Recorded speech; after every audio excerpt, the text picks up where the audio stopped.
দূর দূর, হঠাৎ করে কেন যে এত চুল ঝরছে বুঝতেই পারছি না। কতদিন হয়ে গেল চুল ওঠা আর থামছেই না। না, এমন হতে থাকলে তো মাথায় টাক পড়ে যাবে। না না না, আজ রাজবৈদ্যের কাছে পরামর্শ নিতে হবে।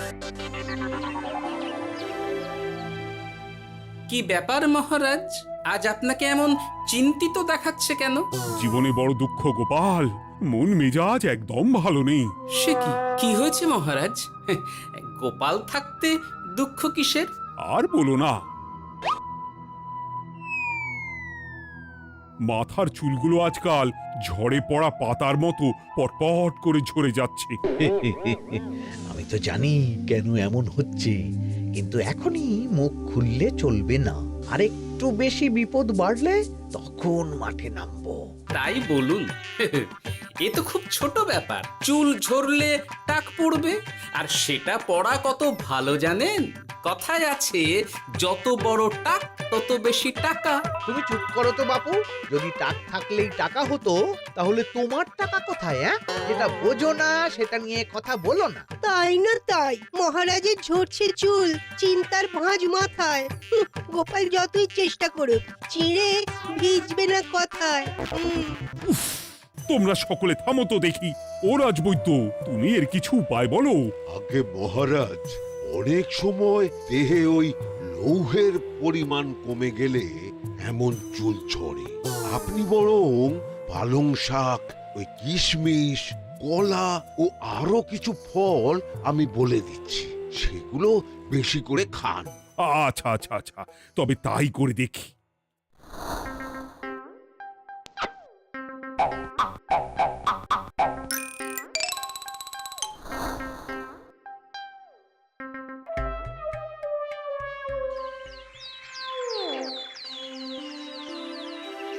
ও রাজবৈদ্য, তোমার কথা মতো শাক পাতা ফলমূল সবই তো খেলাম, চুল ঝরা বন্ধ তো হলোই না। তো জানতামই এমন হবে। কিন্তু মহারাজ, এমনটা তো হওয়ার কথা নয়। কিন্তু হচ্ছে তো। আরে আমার সাধে চুল, কোথায় চলে গেলি সব? এর জন্য তুমি দায়ী। তুমি এর জন্য শাস্তি পাবে বৈদ্য। আমাকে আমাকে ক্ষমা করে দিন মহারাজ, এমনটা হবে এ তো আমি ভাবতেই পারিনি। কিছু মনে করবেন না মহারাজ, ছোট মুখে বড় কথা বলছি, কিন্তু সত্যি এখানে রাজবৈদ্যর কোনো দোষ নেই। ওকে শাস্তি দেওয়াটা ঠিক হবে না মহারাজ। দেখেছেন মহারাজ, গোপালের সাহসটা দেখেছেন? আপনার মুখের উপর কথা বলছে। তা বলি, তুমি যখন এতই বোঝো, তাহলে নিজেই একটা আস্ত লোহা খেয়ে দেখো না, তোমার মাথায় চুল গজাচ্ছে কিনা। ঠিকই আছে, এসব মূর্খের মতো কথা কেবল আপনার থেকেই আশা করা যায় মন্ত্রী মশাই।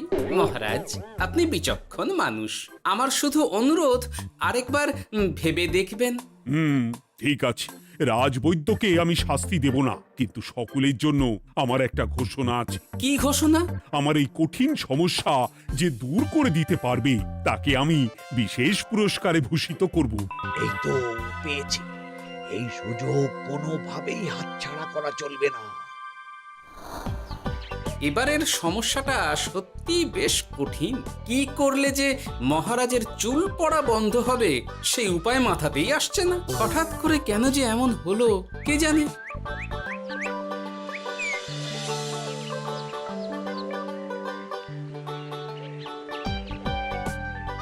ও মা, তুমি এসে গেছো? একটু বসো, আমি তেলটা মেখেই হাত ধুয়ে খাবারটা বাড়ছি। হ্যাঁ, সে ঠিক আছে, কিন্তু তুমি কিসের তেল মাখছো এটা? কি আবার মাথার চুলের তেল? এখানেও চুল, ওদিকে মহারাজেরও চুল ঝরে পড়া নিয়ে আমরা সবাই হিমশিম খাচ্ছি গিন্নি।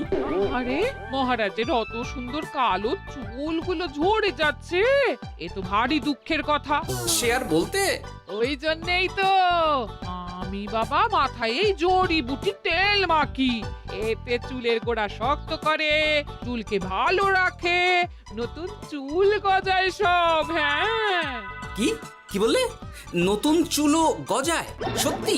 হ্যাঁ, বাহ, তাহলে আর চিন্তা কি? আমাকে এই তেলটা একটু দিতে পারবে গিন্নি? মহারাজকে দিয়ে আসি। উনি বলেছেন যে ওনার সমস্যা দূর করতে পারবে তাকে উনি পুরস্কার দেবেন। উমা, এই তাই নাকি? এ তো দারুণ ব্যাপার গো। নাও নাও নাও, তেলখানা নিয়ে মহারাজকে কাল দিয়ে এসো তাহলে।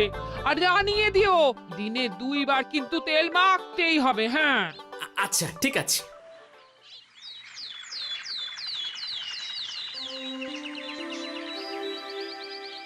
কোনো উপায় খুঁজে পেলে তোমরা?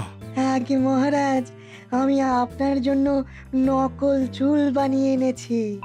যতদিন আপনার চুল পড়া বন্ধ না হচ্ছে ততদিন আপনি এটা পরে ব্যবহার করতে পারেন। সে তো বুঝলাম, কিন্তু নকল চুল তো আর আসল চুলে জায়গা নিতে পারবে না বিজ্ঞানী। আসল চুলের কথা ভেবে আমি আপনার জন্য কেশুত্তে পাতা এনেছি মহারাজ। আচ্ছা বেশ। তা গোপাল, খুব তো আগের দিন বকবক করছিলে, তুমি কি এনেছো শুনি? সেটা যথাসময়ে দেখতে পেয়ে যাবেন মন্ত্রী মশাই। এটা জড়িবুটি তেল মহারাজ। আমি এটা আপনার জন্য এনেছি। এতে নতুন চুল গজায় আর চুলের স্বাস্থ্যও ভালো হয়। আমার গিন্নিও ব্যবহার করে এটি, তবে দিনে 2 বার করে মাখতে হবে, তাহলেই ভালো ফল পাবেন মহারাজ। বাবা, তাহলে তুমি কেন মাখো না? আচ্ছা, আপনার সমস্যাটা ঠিক কোথায় বলুন তো মন্ত্রী মশাই? মহারাজের জন্য কিছু আনলেও কথা শোনান, না আনলেও কথা শোনান। সত্যি তো মন্ত্রী, কেন তুমি সব সময় গোপালের পিছনে পড়ে থাকো বলো তো? এরা তো তাও সবাই কিছু না কিছু আমার কথা চিন্তা করে এনেছে, তুমি তো সেটাও করনি। না, আসলে মহারাজ, আমিও ভাবছিলাম আপনার কথা, কিন্তু থাক, বুঝেছি। আহ, দারুণ। তেলের গন্ধটাও খুব সুন্দর। গোপাল, তোমায় অনেক ধন্যবাদ। আশা করছি ব্যবহার করলে খুব ভালো ফল দেবে। একদম দেবেই মহারাজ। দূর বাবা, ভেবেছিলাম এক, হলো আর এক। কোথা দিয়ে যে গোপালটা মাঝখান দিয়ে এসে নাক গলিয়ে ঢুকে পড়ে, খুব শক্ত পুরস্কার নেওয়ার। দেখাচ্ছি মজা।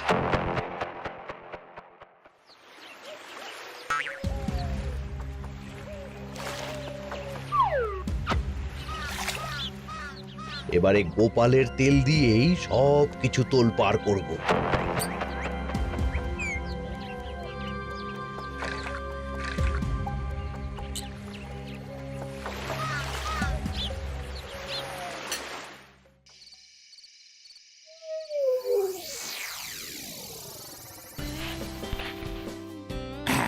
ব্যাস, হয়ে গেল 2 বার মাখা। গোপাল বলেছিল এতেই ভালো ফল পাবো, কিন্তু এখন মাখার পর মাথাটা কেমন জ্বালা জ্বালা করছে মনে হচ্ছে। হয়তো নতুন চুল গজাবে বলে এমন হচ্ছে। কাল সকালে বোঝা যাবে।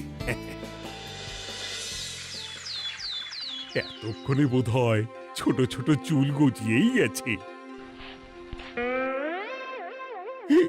কি এটা চুল গজানোর তেল ছিল নাকি পড়ে যাওয়ার? হে ভগবান, যেটুকু বাকি ছিল সেটাও ঝরে পড়ে টাক পড়েই গেল। হ্যাঁ, গোপালই হলো যত নষ্টের গোড়া। আজ আসুক সভায়।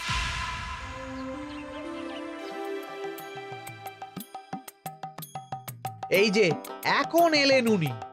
ও কি মহারাজ, আপনি এমন কাপড় মাথায় জড়িয়ে বসে আছেন কেন? তুমি আর এমন প্রশ্ন জিজ্ঞাসা করো না গোপাল, তোমার দয়াতেই মহারাজের এমন অবস্থা। মানেটা আমি তোমায় দেখাচ্ছি, দাঁড়াও। এই যে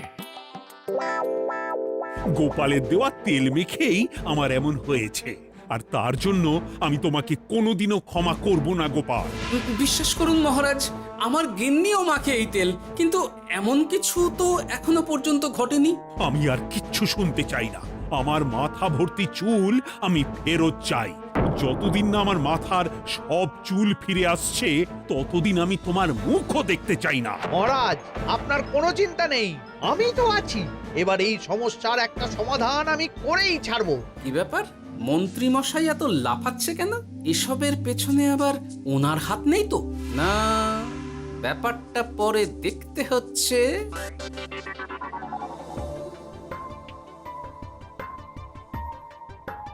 আমি বলি কি মহারাজ, এই সময়টা বরং আপনি নকল চুলটা মানে মানে পরচুলা ব্যবহার করুন। হ্যাঁ, অগত্যা, কিছু তো একটা গন্ডগোল আছেই।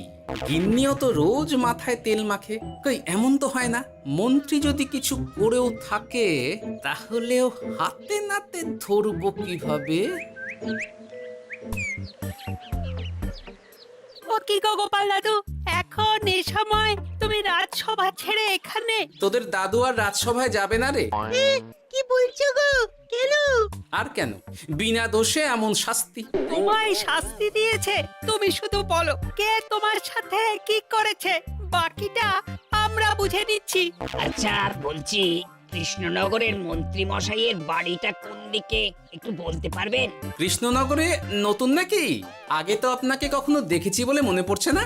হ্যাঁ, আমি এখানে থাকি না, আমি এখানে আমার কাজে এসেছি, তাই মন্ত্রী মশাইয়ের বাড়ির ঠিকানাটা যদি একটু বলে দেন। নিশ্চয়ই, এ পথ দিয়ে সোজা চলে যান, তারপর কিছুটা ডান দিকে গেলেই পেয়ে যাবেন। আচ্ছা, অনেক ধন্যবাদ। ভিন গাঁয়ের লোক মন্ত্রী মশাইয়ের বাড়িতে, ব্যাপারটা বেশ সন্দেহজনক লাগছে। এই এই গুলটে ন্যাপলা, তোরা তোরা দুজন একটু আড়াল থেকে দেখতো লোকটা মন্ত্রী মশাইয়ের বাড়িতে ঠিক কি জন্য এসেছে, তারপর আমায় খবর দিস। ঠিক আছে গোপাল দাদু। তোমার আবার এখানে আসার কি দরকার ছিল? আমি তো বলেছি যে আমি ঠিক গিয়ে তোমার পাওনা গন্ডা মিটিয়ে দেবো। মিটিয়ে দেবে? কতদিন হয়ে গেছে জানেন? দেখো, হয় আমার কীটনাশক আর সার সব ফিরিয়ে দিন, নয়তো আমার জিনিসের দাম মিটিয়ে দিন। কীটনাশক, সার আর কি করে ফেরত দেবো বলো? ও তো সব পুকুরের জলে মিশে গেছে। ওসব আমি জানি না, আমার পাওনা গন্ডা মিটিয়ে দিন, ব্যাস। চল চল, এখনই তাহলে গোপাল দাদুকে গিয়ে সব জানাই। চল চল। দাদু, ও গোপাল দাদু। তোরা এসে গেছিস? আয় আয় আয় আয় আয়। মন্ত্রী মশাইয়ের মুখ থেকে অনেক খবর পেলাম। তাই নাকি? কি শুনি? মন্ত্রী মশাই ওই লোকটার কাছ থেকে অনেক কীটনাশক সার নিয়েছে, কিন্তু এখনো জিনিসের দাম মেটায়নি। হ্যাঁ, ওই জন্যই তো মন্ত্রী মশাইয়ের উপর লোকটা খুব রেগেছিল, হুমকিও দিয়েছে 1 সপ্তাহের মধ্যে জিনিসের দাম সব মিটিয়ে দিতে হবে। তাই নাকি? কিন্তু কীটনাশক সার নিয়ে মন্ত্রী মশাই কি করবে? সেটা তো বলতে পারবো না দাদু। তবে হ্যাঁ, মন্ত্রী মশাই ওই লোকটাকে বলছিল যে ওই সব কীটনাশক সার পুকুরের জলে মিশে গেছে। কি বললি? পুকুরের জলে?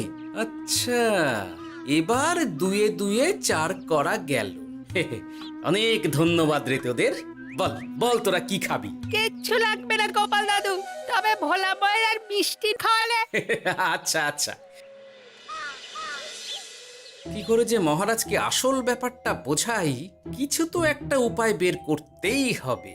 তা বলি বাবা, রাজসভায় যেতে হবে না বলে কি সারাদিন এইভাবেই শয়নে শয়নে দিন কাটাবেন বাবা? হ্যাঁ, উপায় পেয়ে গেছি। বুঝলে গিন্নি, আমাকে একটা জায়গায় যেতে হবে, বুঝলে? তারপর ওখানে যদি কাজ হয় তাহলে আগামীকাল রাজসভায় আমি যাব। কিন্তু তুমি যে বলেছিলে তোমার এখন ছুটি। হ্যাঁ, কি আর করি বলো, গুরুত্বপূর্ণ একটা কাজ, তাই যেতেই হবে।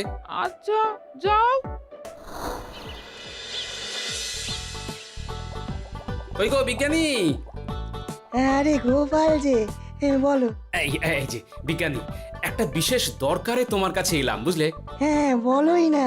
আচ্ছা, এই দূষিত জলকে কিভাবে আবার পরিশুদ্ধ করে বলতে পারবে? কেন পারবো না?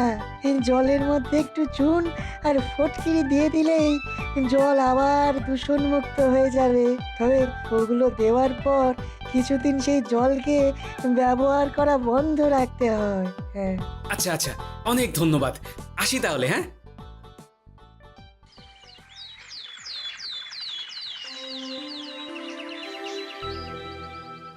ছায়া পড়েছে, ছায়া পড়েছে। আমি বেশ বুঝতে পারছি তার ছায়া পড়েছে এখানে। কার ছায়া পড়েছে? আজকাল তোর মাথা থেকে অনেক চুল ঝরে পড়ছে, তাই না? আগে হ্যাঁ সাধু বাবা, আপনি একদম ঠিক কথা বলেছেন। ও বাবা, এই আবার কোথা থেকে উদয় হলো? আরে আমি একা গিয়ে সেই স্নানের পুকুর পরিদর্শন করতে চাই। যথা আজ্ঞা বাবা।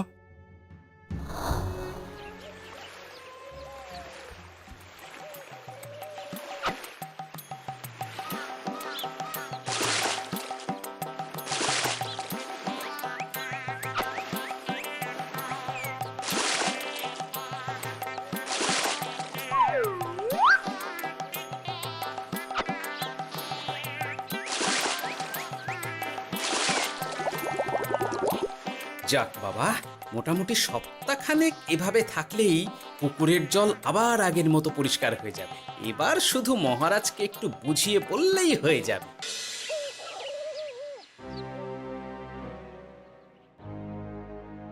কি বুঝলেন সাধু বাবা? আমার অনুমানটাই ঠিক ছিল। পুকুরের জলে কালো ছায়া পড়েছে, কুদৃষ্টি পড়েছে, তাই এমন হচ্ছে। সে কি? কি কালো ছায়া? যত সব বাজে কথা। জল দূষণ করলাম আমি, আর দোষ পড়ছে কালো ছায়ার উপর। তাহলে এখন কি হবে? চিন্তার কোনো কারণ নেই। আমি মন্ত্রপুত ভস্য ছড়িয়ে দিয়েছি। 1 সপ্তাহ ওই পুকুরের জল স্পর্শ তো দূর, পুকুরের কাছেও যাওয়া নিষেধ। তাহলে আমার মোহরের কি হবে? যথা আজ্ঞা সাধু বাবা। ও কি, তাহলে মহারাজ এতদিন স্নান করবেন কোথায়? সে কথা কাউকে চিন্তা করতে হবে না। মহারাজের ওপরে কালো ছায়া পড়া জল পড়েছে, তাই আগে সেটা শোধন করতে হবে। আমাকে তাহলে কি করতে হবে সাধু বাবা? আমার শিষ্য গোপাল আমাকে আগেই এই বিষয় জানিয়েছিল। আমি তার হাত দিয়েই তোর স্নানের জল পাঠিয়ে দেব। তাই আগামী 1 সপ্তাহ সেই জল দিয়েই তোকে স্নান করতে হবে। কি গোপাল? দেখছো তো মন্ত্রী, গোপাল আমাকে কত ভালোবাসে। আমি ওকে কত কথা শোনালাম, কিন্তু না না না না, কাল থেকেই আমি আবার গোপালকে রাজসভায় ডেকে আনবো। আমি আসছি, আমার কাজ হয়ে গেছে। আর হ্যাঁ, তোর স্নানের পুকুরের চারিদিকে প্রহরীর বন্দোবস্ত কর। কাক পক্ষীও যেন ওখানে প্রবেশ করতে না পারে। আচ্ছা বাবা, আচ্ছা।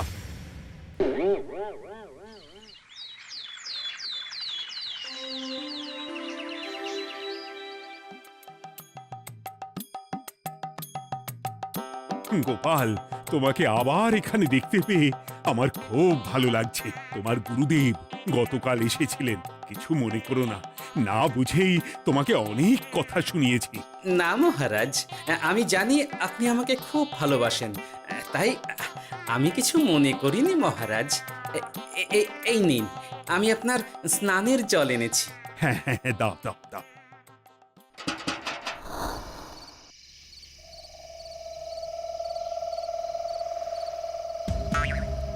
ও বাবা, পুকুরের কাছে যে গিয়ে দেখবো সে উপায় নেই। চারপাশে প্রহরীতে ভর্তি। তাহলে কি সত্যি সত্যি কালো ছায়া পড়েছে? ভালোই হলো, পাওনাদারকে বলে দেবো কীটনাশকটা জালি ছিল। হি হি।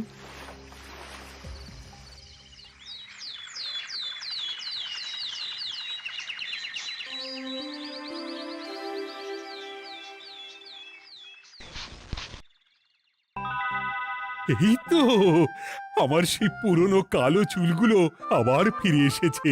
আহা, কি যে আনন্দ হচ্ছে দেখে। আজ 1 সপ্তাহ সম্পূর্ণ হলো। গোপালের জন্য আমার স্নানের পুকুর থেকে কালো ছায়া দূর হয়েছে। আমাকে এই সমস্যা থেকে দূর করার জন্য আমি গোপালকে 100টি মোহর উপহার দিতে চাই। ধন্যবাদ মহারাজ। দূর, আমার আর ভালো লাগে না। সব সময় গোপালই মোহর পায়, এটা তো আমার পাওয়ার কথা ছিল। এদিকে আজকে পাওনাদারও আসবে।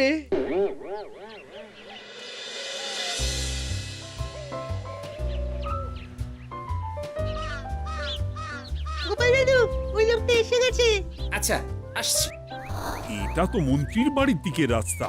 আমরা তাহলে ওদিকে কেন যাচ্ছি গোপাল? আপনার পুকুরের আসল রহস্যটা কি সেটা আপনি জানবেন না মহারাজ। মানে নিজের চোখেই দেখুন, তাহলে বুঝতে পারবেন। আর একটু সময় দাও আমায় ভাই, এমনিতেও তোমার কীটনাশক কোনো কাজের নয়। কি এখন এসব কথা? আর একদিনও সময় দিতে পারছি না। একটু বোঝো, একটু। সব আমি মহারাজের পুকুরের জলে মিশিয়ে দিয়েছি। মন্ত্রী, তুমি তাহলে সেই কালো ছায়া? মহারাজ, আপনার পর্দা ফাঁস হয়ে গেছে মন্ত্রী মশাই। তুমি তাহলে সবটা জানতে? একদম প্রথম থেকে। রে, খুব জোর ফেঁসেছি। এদিকে পাওনাদার, ওদিকে মহারাজ, এইখান থেকে কেটে পড়তে হবে। ই! গন্ডগোল করে আবার পালানো হচ্ছে তবে রে। বলো, কেন করেছিলে? মহারাজ, আমি ভেবেছিলাম আপনার সব চুল উঠে গেলে আমি আপনার কাছ থেকে চুল গজানোর ওষুধ দেওয়ার নামে অনেক টাকা লুটবো। কিন্তু সেই ভাবনা ভাবনাই থেকে গেল, সেগুড়ে যে বালি হয়ে গেল। ভাবা যায় চুলের জন্য চুলোচুলি, হ্যাঁ? হাসির রাজা, জ্ঞানের রাজা, রসিক রাজা।